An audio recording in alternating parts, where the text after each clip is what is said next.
और दादरी में भाजपा से बगावत कर निर्दलीय चुनाव मैदान में उतरे प्रत्याशी के घर अचानक जीएसटी और पुलिस की टीम पहुंची। देर रात को हुई घटना के बाद से व्यापारियों में आक्रोश का माहौल है। इसके बाद अग्रसेन धर्मशाला में व्यापारियों की बैठक बुलाई गई। व्यापारियों ने जमकर पार्टी नेताओं के विरोध में नारेबाजी की। आक्रोशित व्यापारियों ने थाने का घेराव किया। इनका आरोप है कि जगभूषण से नाम वापस कराने के लिए दबाव बनाते हुए एक पूर्व केंद्रीय मंत्री और एमएलसी ने जीएसटी पुलिस की टीम भेजी है। दादरी नगर पालिका परिषद चुनाव में जगभूषण गर्ग निर्दलीय प्रत्याशी हैं। गर्ग ने बीजेपी से बगावत कर अध्यक्ष पद के लिए नामांकन किया था।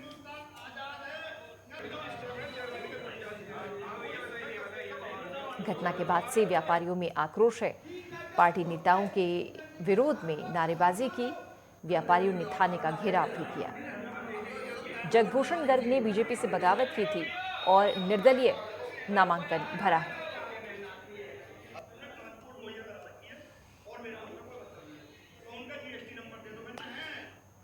कपिल शर्मा हमारे सहयोगी दादरी से फोन लाइन पर। कपिल, चूंकि निकायकरण बहुत अहम है सभी दलों के लिए, ऐसे में वार पलटवार की स्थिति है और कई तरह की ऐसी खबरें आ रही जिसमें लग रहा है कि माहौल इस समय सियासी माहौल एकदम गर्म है। इस खबर के बारे में बताएं, किस तरह से प्रत्याशी के घर पे जीएसटी की टीम पहुंची है और कैसे हंगामा किया व्यापारियों ने?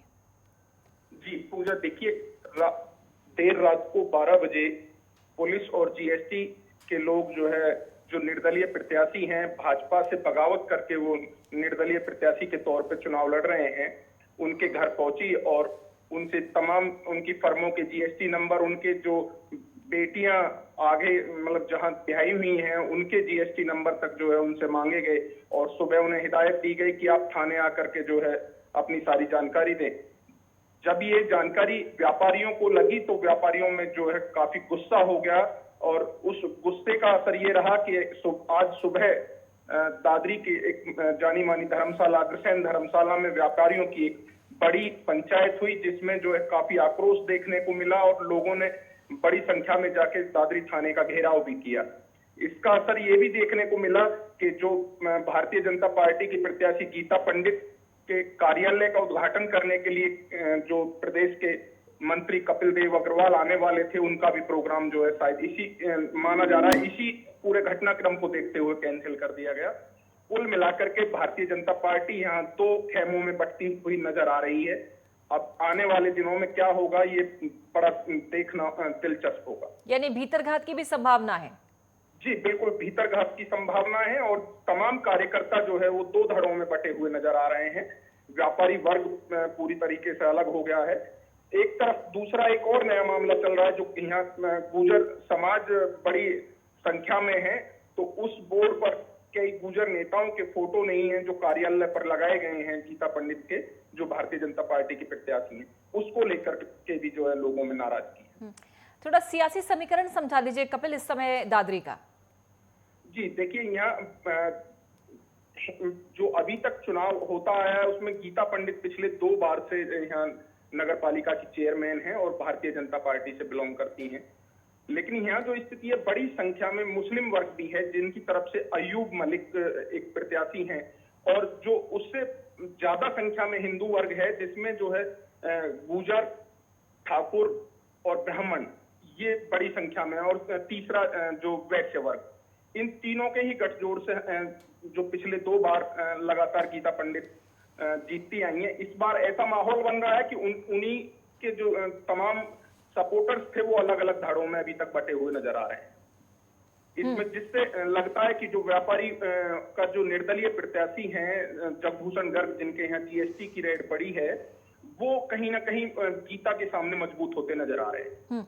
अब क्या स्थिति आपको नजर आ रही है? जो कल रात से हंगामा जब शुरू हुआ था और हमने देखा, तस्वीरें भी देख रहे हैं, प्रोटेस्ट हो रहा है, अब क्या शांत है, सामान्य है मामला? नहीं, अभी तक बिल्कुल भी सामान्य नहीं है। अभी तक लगातार उठापटक चल रही हैं जो राजनीतिक घटनाक्रम को लेकर। कुछ लोग उन्हें मनाने का प्रयास कर रहे हैं तो कुछ लोग ये भी दबाव बना रहे हैं भारतीय जनता पार्टी के आला नेताओं पर कि वो इसमें हस्तक्षेप करके गीता पंडित से ही विड्रॉ कराएं और जगभूषण को, क्योंकि जगभूषण यहाँ सबसे पुराने कार्यकर्ता हैं, 50 साल पुराने कार्यकर्ता भाजपा के हैं और पिछले लंबे समय से वो इस लाइन में है कि वो नगर पालिका की चेयरमैनी के लिए। यानी कह सकते हैं कि राह इस बार काफी मुश्किल है बीजेपी की। अपनों से ही? हाँ, अपनों की ही वजह से बीजेपी की राह अभी यहाँ मुश्किल बनी हुई है। तो क्या जो बड़े पदाधिकारी हैं या बड़े नेता हैं कपिल, वो ऐसे मामलों में इंटरवीन करते हैं? क्या वो आते हैं सामने मामलों को समझाने के लिए? देखिए पूजा, अभी देखने वाली बात यह है कि चुनाव का जो समय है 11 मई को वोटिंग होना है और काफी लंबा समय है। और आज जो था वो नामांकन वापस लेने का समय था। जो जगभूषण हैं वो अभी तक कहीं दिखाई नहीं दे रहे हैं। वैसे तो धरातल पर मतलब कहीं प्रचार करते हुए नहीं दिखाई दे रहे हैं। माना जा रहा है कि वो कहीं अंडरग्राउंड है ताकि उन पर किसी प्रकार का दबाव बना करके उनका नामांकन वापस ना करा दिया जाए। लेकिन आने वाले दिनों में क्या स्थिति बनती है, क्योंकि ये देखिए भारतीय जनता पार्टी है, इसे बिल्कुल हल्के में नहीं आंका जा सकता। यहाँ ये पूरी प्लानिंग के साथ काम करते हैं बिल्कुल। और पहले भी रहा है। तो ये दिन ब दिन जो है यहाँ चुनाव बदलता है और क्योंकि अभी लंबा समय है तो इसलिए ज्यादा हल्के में नहीं लिया जा सकता। ये भी नहीं कहा जा सकता कि वो बिल्कुल कमजोर है। ठीक कपिल शर्मा, खबर पर जानकारी देने के लिए। अपडेट लगातार निकाय के इस रण को लेकर आपसे लेते रहेंगे। फिलहाल के लिए शुक्रिया।